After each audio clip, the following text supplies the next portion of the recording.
સાહેબ, સસ્તા અનાજનું જે અનાજ પકડ્યું એની શું વિગત છે? આજે 4 વાગે અમારી ટીમ સાથે અમે Chotila Jasdan national highway 351G ઉપર પેટ્રોલિંગમાં હતા ત્યારે અશોક લેલન ટ્રક નંબર GJ3CW9271 શંકાસ્પદ જણાતા તેને રોકી અને તપાસ કરતા બંબી વડેથી જે અંદર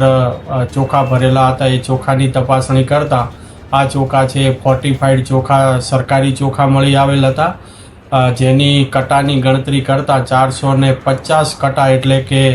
20,000 કિલોથી પણ વધારે ચોખા છે સરકારી ચોખા મળી આવેલ હતા. આ તમામે તમામ જથ્થો અને આ ટ્રક કુલ મુદ્દામાલ 30 લાખનો જપ્ત કરી અને મામલાદાર કચેરી ચોટીલા ખાતે મૂકી અને આગળની કાયદેસરની કાર્યવાહી હાથ ધરેલ છે.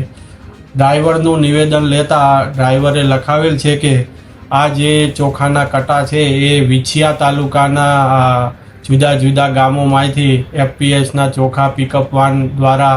ભરી અને આ ટ્રકની અંદર ભરવામાં આવ્યા હતા અને આ જે ભરાવનાર છે એ સિદ્ધરાજભાઈ મંગળુભાઈ દાદલ રહે ધારઈ દ્વારા ભરાવવામાં આવેલ છે તેવું નિવેદન આ ટ્રકના ડ્રાઈવર જગુભાઈ ભુરાભાઈ કાલિયાએ